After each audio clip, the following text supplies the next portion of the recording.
বাইতুল্লাহর সব জায়গায় ধরা জায়েজ না, বরং এটা বেদাত।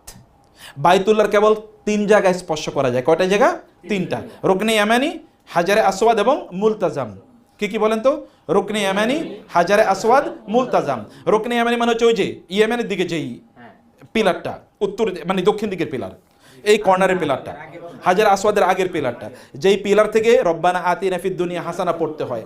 এরপরে হাজারে আসওয়াদ, এরপরে হাজারে আসওয়াদ থেকে শুরু করে উত্তর দিকে আরেকটা কি, ওই যে দরজা, মসজিদে বাইতুল্লাহতে ঢোকার জন্য যে দরজা, এই দরজার আগ পর্যন্ত জায়গাটাকে কি বলে? মুলতাজাম বলে।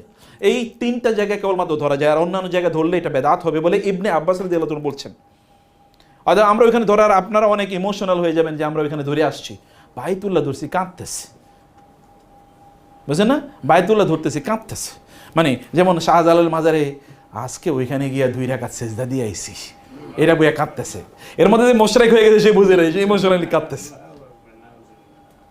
এটা করার কোনো সুযোগ নাই, এটা করার কোনো প্রয়োজন নেই। মহিলারা এই কাজগুলো তারা করতে যাচ্ছেন। ইমোশন তো ইসলাম না, ইসলাম সবকে ইমোশন না, ইমোশন দিয়ে তো সব কাঁদে ফালাইতেছে, কিন্তু আসলে কি কোনো ভিত্তিই নাই, ভিত্তিই নাই এটা। তো আপনাকে বুঝতে হবে যে নলেজ যা, এর উপরে সুন্নাহ, তার উপর কাজ করা লাগবে। এই 3টা যদি আপনি ধরতে পারেন ধরবেন, না ধরতে পারলে নাই, সমস্যা কি? না ধরলে আমার মনে হয় না যে আমি গত 6-7 বছরের মধ্যে কোনো দিন আমি হাজারে আসওয়াদের কাছে যাওয়ার চেষ্টা করেছি।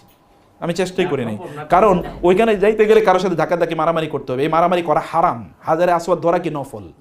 এখন হারাম বেশি গুরুত্বপূর্ণ নাকি নফল গুরুত্বপূর্ণ?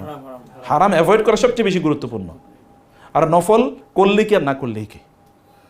আমি এটা ধরলেই যে আমি একেবারে জান্নাতুল ফেরদাউসে চলে যাব, এটা কি নিশ্চিত? তাহলে তো ফেরাউন মানে কি বলে, আবু জাহেল, ওতবা, সাহেবা, রবিয়ারা জান্নাতুল ফেরদাউসে যেত। নো, অতএব এইটাকে করার কোনো প্রয়োজন নেই। বোনরা গিয়ে এই চ্যালেঞ্জগুলো, কারণ একটা ইন্টারনাল দেশে এসে বলবে আমি কিন্তু হাজারে আসওয়াদ ধরছিলাম, এটাও কিন্তু এক ধরনের ইম্পালস, ভিতর থেকে এক ধরনের মানে কি একটা বলার একটা প্রবণতা আছে, আমি কিন্তু হাজারে আসওয়াদ ধরছিলাম, জানেন জান্নাতি পা ধরছিলাম, আপা জানেন আমি ধরছিলাম, কিন্তু মাশাআল্লাহ যাবে কিভাবে ভাই? এটা যাওয়ার কোনো সুযোগ নাই তো, বছরের 12 মাসে কখনই যাওয়ার সুযোগ না।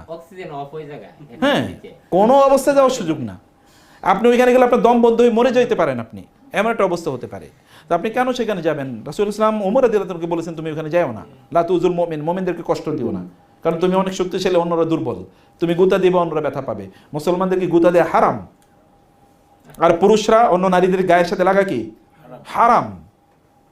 সুব্বা ফি আইনিহি আল আনাকু ইয়াউমাল কিয়ামা, রাসূলুল্লাহ সাল্লাল্লাহু আলাইহি ওয়াসাল্লাম বলেছেন কোন পুরুষ অন্য কোন নারীর শরীর স্পর্শ করা এর চেয়ে তার শরীরে প্যারেক ঢুকিয়ে দেয় এটা অনেক সহজ। অতএব এটা করার কোনো সুযোগ নাই। এগুলো করার এই ভিতর থেকে এরকম একটা শয়তান আপনার মধ্যে ইন্সপিরেশন তৈরি করে দেবে, যাও গেলেই তো ভালো, গেলেই তো ভালো। আপনি মনে করছেন ভালো কাজ করছেন, কিন্তু আসলে এটা কি করাইছে শয়তান। কোনো দরকার নেই, এগুলো করা কোনো প্রয়োজন নাই। এগুলো থেকে আমাদের অবশ্যই, সকল কাজগুলো থেকে আমাদেরকে দূরে থাকা দরকার, এগুলো থেকে আমাদের বিরত থাকতে হবে।